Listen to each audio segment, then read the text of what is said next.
بسم اللہ الرحمن الرحیم۔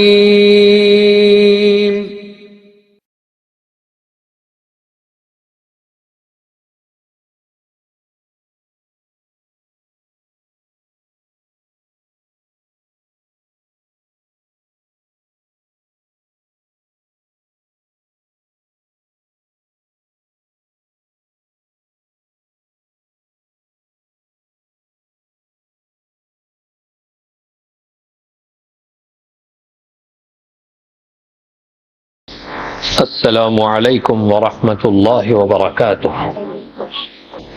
الحمد للہ وکفى وسلام علی عباده الذین اصطفى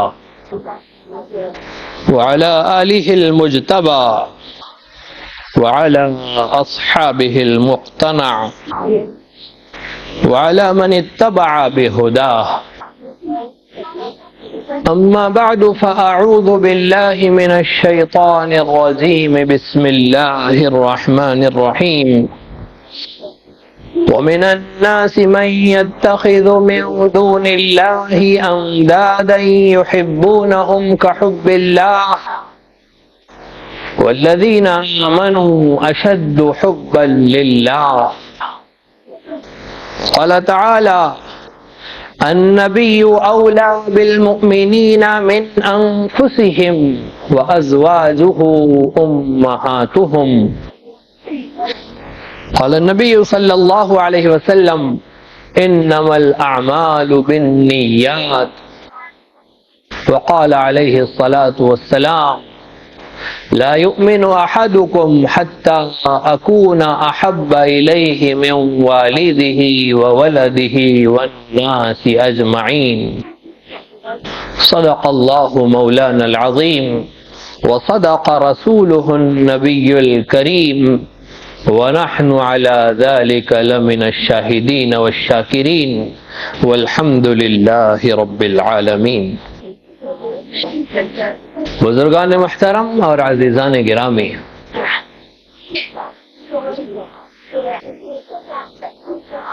ہمارے آقا حضرت محمد الرسول اللہ صلی اللہ علیہ وسلم نے کامیابی کا دار و مدار ایمان اور اعمال صالحہ کو بیان فرمایا ہے، اور کسی بھی عمل کی کامیابی اور اس کی قبولیت کا دار و مدار اس کی نیت پر رکھا ہے۔ نیت انتہائی اہم ترین شے ہے۔ ایمان بھی اللہ رب العزت کے یہاں وہی قابل قبول ہے جو خالص ان کے لیے ہو۔ وہ ایمان جو مفادات کی بنیاد پر ہو اسے ایمان نہیں کہتے، اسے نفاق کہتے ہیں۔ اللہ کو اس لیے ماننا اور اس کے پسندیدہ طریقہ زندگی کو اس لیے اپنانا کہ اس سے مفادات جڑے ہوئے ہیں، یہ اسلام اور ایمان کو تسلیم کرنا نہیں بلکہ منافقت ہوتی ہے۔ ایسے ہی وہ عمل جو خالص اللہ رب العزت کے لیے نہ ہو، اس میں دوسرے اغراض و مقاصد جڑے ہوئے ہو، وہ عمل اللہ رب العزت کے یہاں ہرگز قابل قبول نہیں، اسے دکھلاوا کہتے ہیں، اسے ریاکاری کہتے ہیں۔ یہ اسلامیت جس کی بنیاد اخلاص پر ہو اللہ رب العزت کے یہاں وہی قابل قبول ہے، بقیہ تو ڈرامے بازی ہے۔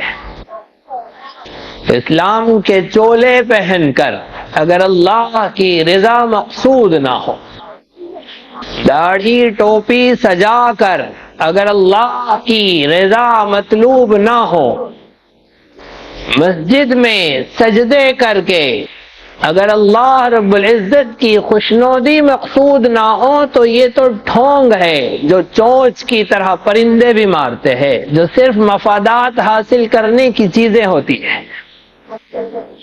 یہ چہرہ مہرہ، یہ حال حلیہ اور یہ مسلمانوں جیسا پہناوا اور بناؤ اور مسلمانوں جیسی تجارت اور مسلمانوں جیسی ملازمت اور مسلمانوں جیسا ویوہار اور مسلمانوں جیسی شادی بیاہ اور مسلمانوں جیسی موت میت، اگر اس میں اللہ مطلوب نہ ہو، اللہ مقصود نہ ہو، اللہ کی رضا کے لیے خالص یہ نہ کیا جا رہا ہو، تو یہ سب ڈرامے بازی ہے، یہ سب ایکٹنگ ہے۔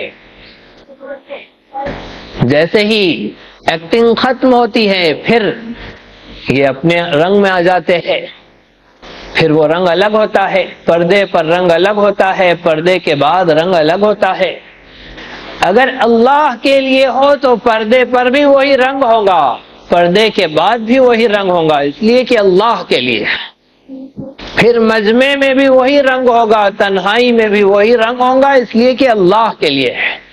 غمی خوشی ہو، سختی سستی ہو، حالات خلاف مزاج ہو، موافق طبیعت ہو، چاہے جس صورتحال میں ہو، رنگ ایک ہی ہوگا، اللہ کا رنگ۔ جب اللہ کے لیے کیا جائے گا تو رنگ ایک ہی اختیار کیا جائے گا، اور جب مفادات ہوں گے تو جہاں جو مفاد ہوگا وہاں اس کا رنگ ہوگا، جہاں مفادات ختم ہوئے رنگ بدل جائے گا۔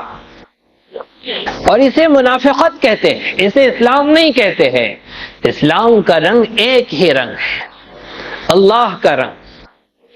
جو کام اللہ کے لیے کیا جائے، یہ زندگی جو ہمیں اللہ نے دی ہے اور اللہ ہی واپس لینے والے ہیں۔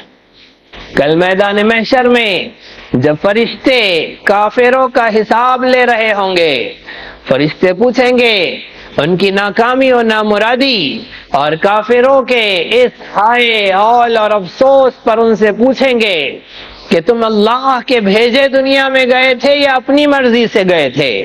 وہ کہیں گے ناکام لوگ کہ ہم اللہ کے بھیجنے سے گئے ہیں، اپنی مرضی سے تو دنیا میں کوئی نہیں گیا۔ واپس کس کی مرضی سے آئے؟ کوئی شخص واپس بھی اپنی مرضی سے نہیں جا سکتا، اللہ بلائیں گے تو واپسی ہے۔ موت اللہ کی مرضی سے ہوتی ہے، زندگی اللہ کی مرضی سے ملتی ہے۔ فرشتے کہیں گے کہ دنیا کا یہ مختصر سا عرصہ جس کے بارے میں تم کہتے ہو کہ میں ایک دن رہا، لبثت یوما او بعض یوم، ایک دن رہا یا ایک دن سے بھی کم رہ کر آیا ہوں دنیا میں، یہ کیوں اپنی مرضی سے گزاری ہے؟ ہم نماز پڑھ رہے ہیں، نمازی رہو، اس لیے کہ مسلمانوں کے علاقے میں ہماری دکان ہے، نمازیوں کے پاس سے لوگ سامان خریدنے کو پسند کرتے ہیں، لہذا اپنی دکان چلانے کے لیے ہم نمازی ہیں۔ تنظیموں تحریکوں سے جڑنا اس لیے کہ تنظیموں اور تحریکوں کا ایک رعب اور دبدبہ اور ایک ہیبت ہے، لوگ ان سے جڑ کر رہتے ہیں، لہذا جڑ کر رہو تاکہ ہمارا کام کاروبار چلے۔ بلکہ گھر میں 4 ممبر ہے تو چاروں ممبر الگ الگ تنظیموں میں، کیوں؟ ہر تنظیم سے اپنے کسٹمر گھیر کے لائے جائے، ہر تنظیم سے اپنے گاہک کو، اپنے خریدار کو کھینچا جائے۔ ایک کے ہو جائیں گے تو دوسرے ہمارے پاس نہیں آئیں گے، لہذا ہر فرد الگ الگ جگہ ہے۔ کچھ اللہ کے لیے نہیں ہے، سب اپنے کاروبار کے لیے، سب اپنے مفادات کے لیے ہے۔ ملت اسلامیہ بد نیتی کا کم شکار ہوئی ہے، بے نیتی کا زیادہ شکار ہے۔ ہمارے پاس بری نیت کم ہے لیکن بے نیتی ہے، ہم کوئی کام کرتے ہیں تو نیت ہی نہیں رکھتے۔ اللہ کی رضا کی نیت ہونی چاہیے، اس کو راضی کرنے کا جذبہ اور مزاج ہونا چاہیے، یہ بنیاد ہے ہر عمل کی قبولیت۔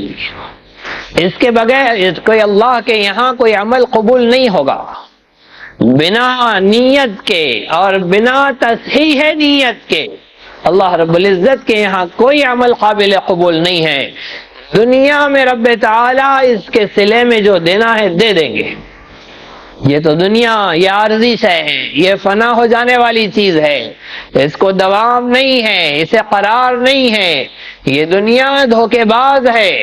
حضرت علی مرتضی رضی اللہ عنہ دور خلافت میں اپنی داڑھی مبارک پکڑ کر اپنے آپ سے خطاب کرتے، اور دنیا سے مخاطب ہوتے اور کہتے عمر کی قلیل و عیش کی حقیر، اے دنیا تیری عمر بہت تھوڑی ہے، تیرا عیش اور تیرا جینا یہ بہت مختصر ہے، انتہائی حقیر ہے، غری غیری، جا میرے علاوہ کسی اور کو دھوکہ دے، قد بدت کی ثلاث، میں نے تجھے 3 طلاق دے دی ہے۔ یہ دنیا دھوکے فریب کی جگہ ہے، یہ دنیا فنا کی چیز ہے، یہ انتہائی کھوٹی اور عیبدار چیز ہے۔ اس دنیا کی خاطر جو بندہ وہ کام کرے گا جو اللہ کے لیے کرنا چاہیے تھا، وہ انتہائی بے وقوف ہے، وہ انتہائی بے وقوفی کا شکار ہے، کم عقلی کا شکار ہے کہ یہ سجدہ، یہ پیشانی جسے ہم نے سجدے میں زمین پر رکھا ہے، اتنا بڑا کام، اتنا بڑا کام کہ اس پیشانی کو زمین پر رگڑ دیا جائے، ناک کو زمین پر رکھ دیا جائے، وہ پیشانی جو اللہ نے سب سے اوپر بنائی ہے، جانوروں کے لیے تو اللہ نے سب لیول میں رکھا ہے، ان کا پیٹ، ان کی پیشانی، ان کی شرمگاہ سب برابر ہے، اس لیے کہ ان کے لیے کوئی فرق نہیں ہے، کوئی تفاوت نہیں ہے، ان کے لیے کھانا، پیٹ میں ڈالنا، نکال دینا، بس اتنا ہی کام ہے ان کے لیے۔ لیکن اللہ رب العزت نے انسان کو اشرف المخلوقات بنایا، اسے سب سے افضل، سب سے اشرف رکھا، اس کا سر اوپر رکھا گیا ہے، اور یہ سر جو زمین پر رکھنا ہے، یہ ناک جو زمین پر رگڑنا ہے، اتنی عظیم چیز، اتنا بڑا عمل، اگر یہ بھی اس فنا ہو جانے والی دنیا کے لیے ہو جائے، یہ عمل بھی اگر فنا ہو جانے والی دنیا کے لیے ہو جائے تو یہ انتہائی افسوس کا مقام ہے، اس کا صلہ دنیا نہیں دے سکتی۔ یہ دل جو اللہ رب العزت نے ہمارے سینے میں رکھا ہے، یہ اللہ کی قرارگاہ ہے، اس میں اللہ رہتے ہیں، اگر ہم اس میں دنیا کو بسائیں گے، اگر ہم اس فنا ہو جانے والی دنیا کو دل میں رکھیں گے اور یہ دھوکے باز دنیا اور اس کے ساز و سامان سے دل لگائیں گے تو دنیا اس دل کی قیمت نہیں دے سکتی ہے۔ یہ دنیا، یہ فنا ہو جانے والی چیز، اس کی اوقات نہیں ہے کہ ایک مومن کے دل کی قیمت دے، اس میں رہنے کی جگہ، اس میں ٹھہرنے کا مقام تو اللہ رب العزت کے لیے ہے۔ ہم اگر دنیا کو رکھیں گے تو ہم اپنے دل کی تذلیل کر رہے ہیں، ہم اپنے دل کی تحقیر کر رہے ہیں۔ ہماری توجہات کا مرکز، ہمارے جذبات و احساسات کا تعلق اللہ سے ہونا چاہیے۔ ہر خوبصورت شے ہماری آنکھوں کو بھاتی ہے، ہمارے دل میں سماتی ہے۔ انسان حسن و خوبی کا غلام ہوتا ہے، لیکن یہ حسن جس کو بہت جلد زوال ہے، یہ خوبصورتی جس کو فنا ہے، اس حسن سے متعلق ہونا، اپنے جذبات کو اس سے جوڑنا، یہ اپنے جذبات کی توہین ہے، یہ اپنے احساسات کا گلا گھونٹنا ہے۔ حقیقی حسن کو دل میں بسانا، حقیقی خوبصورتی سے دل لگانا، یہ کمال ہے، اور سب سے بڑی خوبصورتی اللہ کی خوبصورتی ہے، سب سے بہترین رنگ اللہ کا رنگ ہے۔ مومن کون ہوتا تھا؟ مومن وہ ہوتا تھا جو اپنے دل کا سودا اللہ سے کرتا تھا، جو اپنے سر کا سودا اللہ سے کرتا تھا، اللہ کی مرضی پر اپنے جذبات کو، اپنے احساسات کو، اپنی خواہشات کو لگا دیتا تھا، وہ مومن ہوتا تھا۔ لیکن ملت اسلامیہ کا ایک المیہ ہے کہ عبداللہ، عبد الرحمن نام رکھ کر ہمارے دل اللہ کی محبت سے خالی ہے، اللہ کی یاد سے خالی ہے، ہمارے جذبات پر مفادات کی چھاپ ہے۔ کون سے مفادات؟ جن کو زوال ہے، جن کو فنا ہے۔ ہم جوانی کی لذتوں کی خاطر اللہ کی محبت سے منہ موڑتے ہیں، وہ جوانی جسے زوال ہے، وہ جوانی جسے ختم ہو جانا ہے۔ 60-70 کی باتیں تو پرانی ہیں، بندر کتنا ہی بوڑھا ہو جائے کلاٹیاں مارنا نہیں چھوڑتا، یہ سب پرانی باتیں ہیں۔ ابھی تو حالت یہ ہے کہ 30-35 میں جوانی اللہ حافظ کر رہی ہے، خدا حافظ کر رہی ہے۔ ایسے کمزور غذاؤں کے دور میں، ایسے ڈپلیکیٹ سامان کے دور میں ہم جی رہے ہیں، کس کے لیے کر رہے ہیں؟ اتنا پیسہ کمایا اور اتنا ساز و سامان اکٹھا کیا، کس کے لیے؟ نوکروں کے لیے۔ سیٹھ صاحب کو تو ڈاکٹر نے کہہ دیا یہ پرہیز، یہ پرہیز، یہ پرہیز، یہ پرہیز، آپ اگر نرم بستر پر سوئیں گے تو اور آپ کا مرض بڑھے گا، آپ کو چٹائی پر سونا ہے، اس پر آپ کے لیے آپ صحت کی طرف جائیں گے۔ سیٹھ صاحب کے لیے تو روکھی سوکھی کھانے کا اور چٹائی پر سونے کا ڈاکٹر نے حکم دیا ہے، نوکر ہے جو مزے اڑا رہے۔ ہمارا کیا حال ہے؟ ایسی دھوکے باز دنیا، ایسی فنا ہو جانے والی دنیا سے دل لگانا جو خود اس زندگی میں ہمارے استعمال میں نہیں آنے والی ہے، یہ کتنی کم عقلی کی علامت ہے۔ سمجھداری یہ ہے۔ اور آپ دیکھیں یہ دنیا تو ہم سے ویسے ہی چھینی جا رہی ہے، یہ دنیا تو ویسے ہی ہم سے، دنیا ہی میں ہمارا سامان ہمارا نہیں رہنے والا ہے۔ یہ جو فیصلے ہیں، یہ جو مملکتوں کی طرف سے قوانین جو نافذ کیے جا رہے ہیں، بنائے جا رہے ہیں، یہ تو غریب کی گاڑے پسینے کی محنت کی کمائی اس کی نہیں رہ رہی ہے۔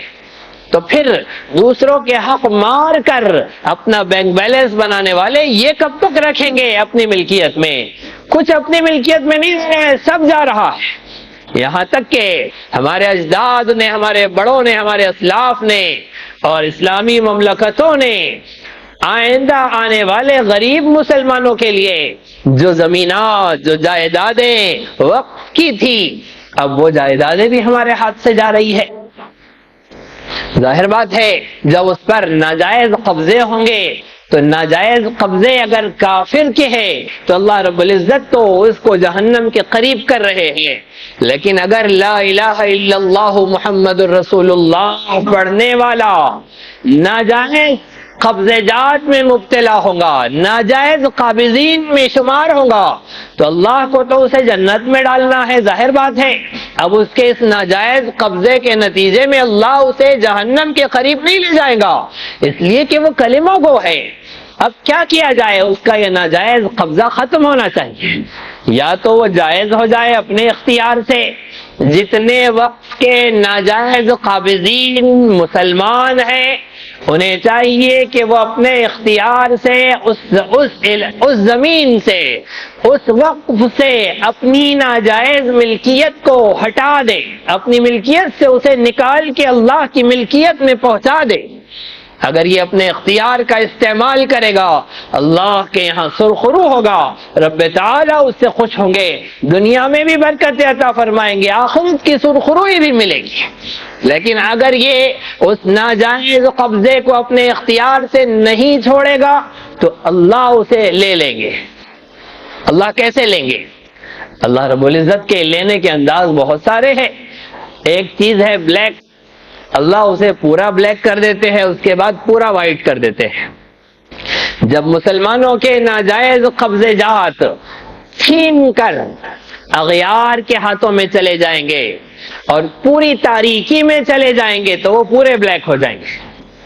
ابھی کیسے بلیک ہے؟ وہ ابھی مسلمان کے پاس ہے اور ناجائز ہے، اس لیے کہ وہ وقف کی زمینیں مسلمانوں کے غریبوں کے لیے تھی، مسلمانوں کے ضرورت مندوں کے لیے تھی، جو کرایہ بھی نہیں دے سکتے ہیں اس کے لیے وقف کی زمین تھی، نومنل کرائے کے ساتھ، چھوٹے موٹے کرائے کے ساتھ، چپ چپ کے کرائے کے ساتھ، کہ اس کی عزت نفس بھی باقی رہے کہ میں بھی کرایہ دے رہا ہوں، کسی کی بھیک پر نہیں پل رہا ہوں۔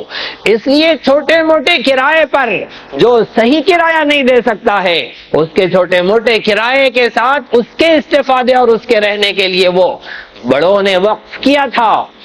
اب اس پر وہ قابض ہے جن کے رگ رگ میں، ریشے ریشے میں اب وقف ہی کا خون دوڑ رہا ہے، جنہوں نے بڑے بڑے کمپلیکس بنا رکھے ہیں، جنہوں نے بڑے بڑے مارکیٹ بنا رکھے ہیں، جنہوں نے ان زمینات سے کما کما کر اور اپنی جائیدادیں بنا لی ہے، جن کا حق اور اختیار نہیں تھا۔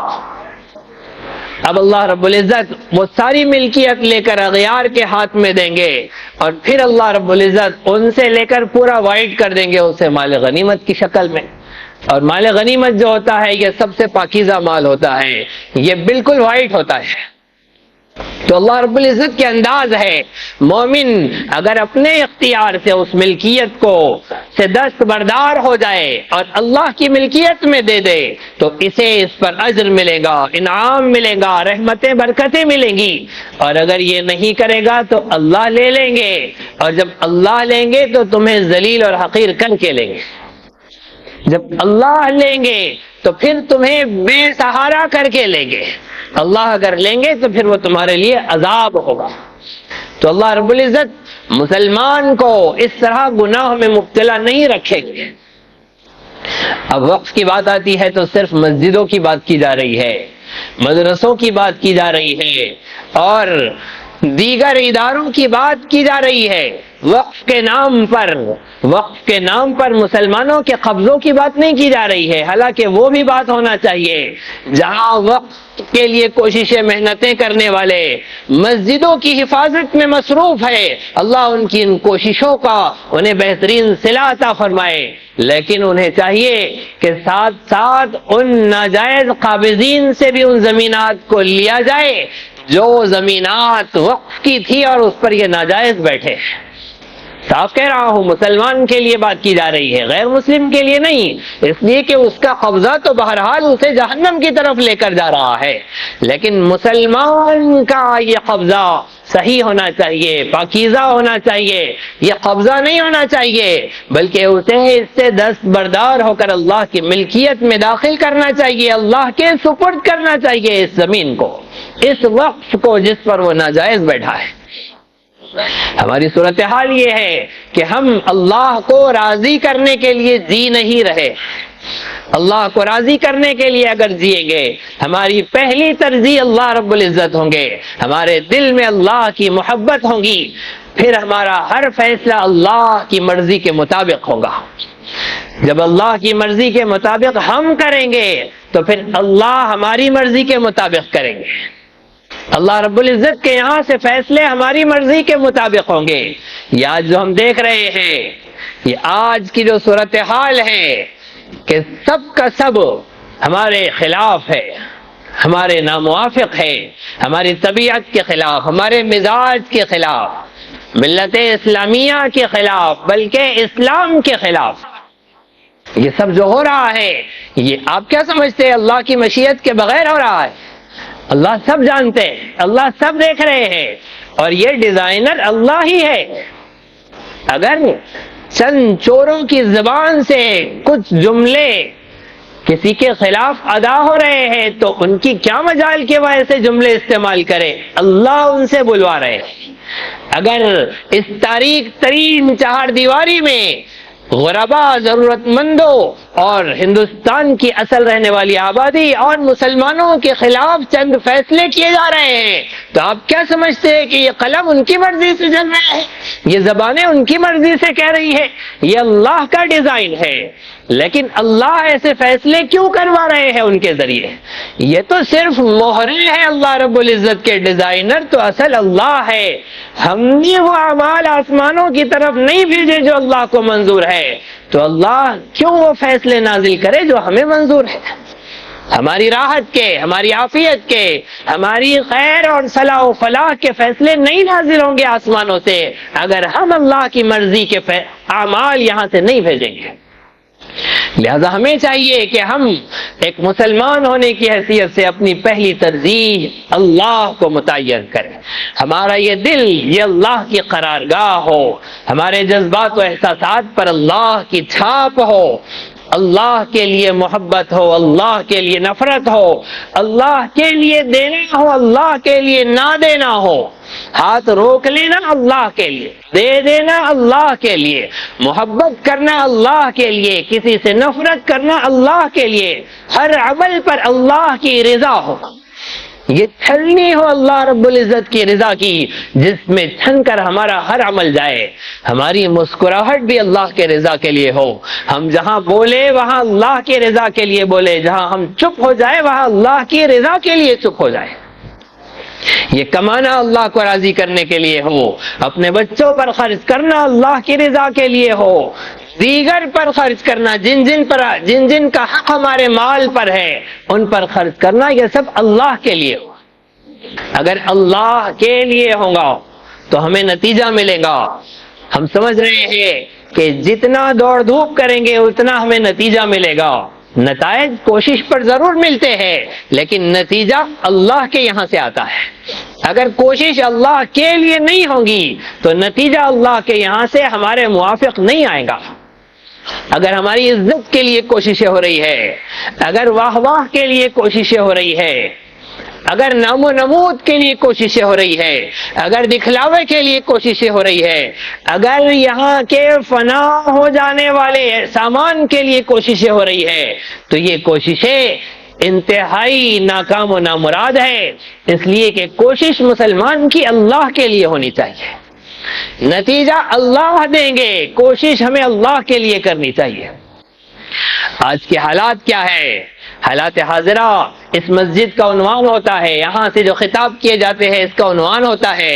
حالات حاضرہ پر اگر آپ نظر دوڑائیں تو حالات حاضرہ کی صورتحال یہ ہے کہ سب کے سب اپنے وجود کی جنگ میں مصروف ہے، سب کے سب اپنے وجود کی لڑائی میں مصروف ہے. درمیان میں ایک اعلان سن لیجیے. الحمدللہ آپ حضرات مسجد جمیل بیگ میں تشریف لائے. مسجد جمیل بیگ یہاں کے انتظامات آپ کی محبوب انجمن تعمیر ملت انجام دے رہی ہے، اور تعمیر ملت یہ تعارف کی محتاج نہیں ہے. ان کے دیگر صلاح و فلاح کے خیر کے جو کام ہیں وہ آپ کے سامنے آیا. گورنمنٹ ہاسپٹلز میں جہاں غریب غربا اپنے کام کاروبار بند کر کے اپنے مریض کی نگہداشت دیکھ ریکھ اور علاج کے لیے آتے ہیں، اب ان کے پاس روزگار کا کوئی سامان نہیں ہوتا، ان کے 2 وقت کے کھانے کا انتظام ان کے پاس نہیں ہوتا. یہاں سے ان کے کھانے کے انتظامات کیے جاتے ہیں. اورنگ آباد کے سارے گورنمنٹ ہاسپٹلز میں چھوٹے بڑے یہ پہنچ رہے ہیں اور وہاں جا کر وہاں کے مریضوں کے لیے کھانے پینے کا، ان کے علاج معالجے کی کوششوں کا انتظام کر رہے ہیں. اس کے علاوہ یہاں سے مسافر خانہ ہے، یہاں پر ماشاءاللہ اس شہر کے ایک طرف علاقے میں یہاں کے رہنے والوں کے لیے دینی تعلیم کے مکتب کا یہاں سے انتظام ہے. اسی طرح کسی کا انتقال ہو جائے، وہ شخص پریشان ہوتا ہے، وہ ان کے اس پریشانی میں ان کی ڈھارس باندھنا، ان کے کاموں میں آنا، وہاں کرسیاں لگانا، ان کے لیے پنڈال لگانا اور وہاں پر ڈولا پہنچانا، قبرستان میں رات کے وقت وہاں پر لالٹین پہنچانا، اس کے علاوہ بارش کے موسم میں وہاں پر چھپر ڈالنا، یہ ساری چیزیں للہ فی اللہ آپ حضرات کے تعاون کے ساتھ یہ لوگ انجام دے رہے ہیں. آپ حضرات سے گزارش ہے کہ ان کے نمائندے آپ کے پاس آ رہے ہیں، آپ ان کا بھرپور تعاون کریں. بزرگان محترم، وہ وجود جو خود فنا ہونے والا ہے اس وجود کی کوشش میں ہم سب لگے ہوئے ہیں. چھوٹے بڑے سارے کے سارے دیکھ رہے ہم ان قریب ماضی میں کچھ حالات بدلے، ان قریب اور کچھ حالات بدلنے جا رہے ہیں. ایسے وقت میں ملت اسلامیہ کے لیے ہم کتنے کوشاں ہیں، اپنی ذات کے لیے، اپنے وجود کے لیے ہم کتنے کوشاں ہیں. ہمیں خود سمجھنا چاہیے اللہ جو باقی رہنے والی ذات ہے، اس کی رضا جو مومن کا اصل مقصود و مطلوب ہونا چاہیے. ہمارا اگر کوششوں کا محور اگر اللہ کی رضا اور خوشنودی ہوگی تو ہماری یہ کوششیں، ہمارا یہ عمل باقی رہنے والا ہے، اجر دلانے والا ہے. لیکن اگر ہماری کوششیں اپنے وجود کے لیے ہے، اپنے باقی رکھنے کے لیے ہے، اپنی ذات کو باقی رکھنے کے لیے، اپنی تنظیم و تحریک کو بچانے کے لیے، اپنی پارٹی اور ٹولے کو بچانے کے لیے، اپنی کرسی بچانے کے لیے اگر ہماری ساری کوششیں ہو رہی ہیں تو یہ تو سب ختم ہونے کے لیے آئی ہے. ہماری ذات ختم ہونے کے لیے، ہمارا وجود ختم ہونے کے لیے، ہماری جماعتیں تنظیمیں ختم ہونے کے لیے، ہماری پارٹیاں گروہ اور ٹولے ختم ہونے کے لیے، ہماری کرسیاں عہدے اور منصب ختم ہونے کے لیے ہے. جو باقی رہنے والی ذات اللہ کی ذات ہے اور اس کی رضا خوشنودی جو ہمارا اصل مطلوب و مقصود ہونا چاہیے، اگر کوشش اس کے لیے ہوگی تو نتیجہ خیز ہوگی، ہمیں صلہ دلائیں گی. لہذا ساری کوششوں میں اپنی نیت کا رخ صحیح رکھیے، اللہ کے لیے کیجیے. اگر اللہ کے لیے ہم کریں گے، اپنے دل میں اگر ہم اللہ کو بسائیں گے، اس کی محبت ہم اپنے دل میں بسائیں گے، تو اللہ ہم سے محبت کرنے لگیں گے۔ اللہ کی محبت حاصل کرنے کے لیے ضروری ہے، قرآن کریم نے ہمیں اطلاع اور خبر دی ہے کہ اس کے حبیب صلی اللہ علیہ وسلم کی محبت ہمارے دل میں ہو، حضرت آقا صلی اللہ علیہ وسلم کی اداؤں کو ہم اپنائیں، اور نبی اکرم صلی اللہ علیہ وسلم کی محبت کو ہم اپنے دل میں بسائیں۔ اپنی ذات سے زیادہ ہمیں اللہ سے، اس کے نبی سے محبت ہونی چاہیے، اپنی آل اولاد سے زیادہ ہمیں اللہ اور اس کے رسول صلی اللہ علیہ وسلم سے محبت ہونی چاہیے۔ یہ کام کاروبار، یہ مال و متاع، یہ اسباب و وسائل، ان سب سے زیادہ اللہ کی محبت، اس کے رسول صلی اللہ علیہ وسلم کی محبت ہونی چاہیے۔ اس کے بغیر ہمارا ایمان اللہ رب العزت کے یہاں قابل قبول نہیں، اس کے بغیر ہمارے اعمال اللہ کے یہاں قابل قبول نہیں۔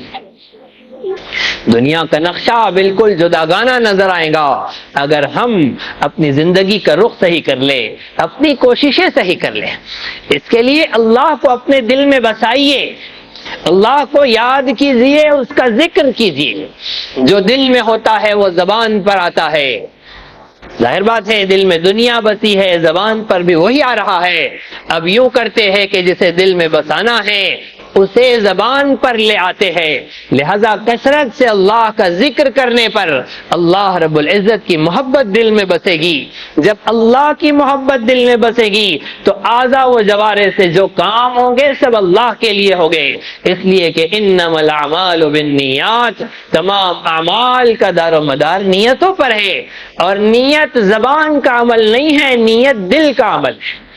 آپ یہاں آ کر جمعہ کی نماز کی زبان سے نیت کرتے ہیں، جبکہ زبان سے نیت کا اظہار ہوتا ہے، زبان ان جملوں کو ادا کرتی ہے، اصل تو نیت دل کا عمل ہے۔ اگر دل میں اللہ بسیں گے تو پھر اللہ کے لیے کرنے کی نیت ہوگی، دل میں اگر دنیا بسیں گی تو ہر کام اس کے لیے ہوگا۔ لہذا اللہ کو دل میں بسائیے، ایک کام کیجیے، اللہ کو کثرت سے یاد کیجیے، روزانہ 24 گھنٹے میں بسم اللہ الرحمن الرحیم 1000 مرتبہ پڑھیے، 10 تسبیح پڑھیے بسم اللہ الرحمن الرحیم کی، اس لیے کہ اس میں اللہ کا ذاتی نام بھی ہے، اور اس میں اللہ کے 2 پیارے پیارے صفاتی نام بھی ہے۔ اس میں اللہ بھی ہے، اس میں الرحمن بھی ہے، اس میں الرحیم بھی ہے۔ جب ہم بسم اللہ الرحمن الرحیم 24 گھنٹے میں 1000 مرتبہ کم از کم پڑھ لیں گے، ہمارے گھر والے، بیوی بچے، گھر کے سارے افراد، تو اللہ کا نام 1000 مرتبہ روزانہ ادا کرنے سے، اس کا ذاتی، اس کا صفاتی نام ادا کرنے سے کچھ نہ کچھ دل میں اللہ، اس کی محبت، اس کی یاد بسے گی۔ اگر اللہ دل میں بس جائے تو پھر ہمارے ہر عمل اللہ کی رضا اور خوشنودی کے لیے ہوں گے، اور پھر برکتیں اللہ کے یہاں سے ملیں گی، نتائج اللہ کے یہاں سے ملیں گے۔ سب کریں گے انشاءاللہ۔ ساری کوششیں جاری رہنی چاہیے، لیکن اس کا رخ اللہ کی رضا کی طرف ہونا چاہیے۔ سارے کام محنت اور کوشش کر کے پورے زور و شور سے کرنے چاہیے، لیکن رضا، نیت اللہ کی خوشنودی کی ہونی چاہیے۔ رب تعالی ہم سب کو توفیق عمل نصیب فرمائے، آمین۔ وآخر دعوانا ان الحمد للہ رب العالمین۔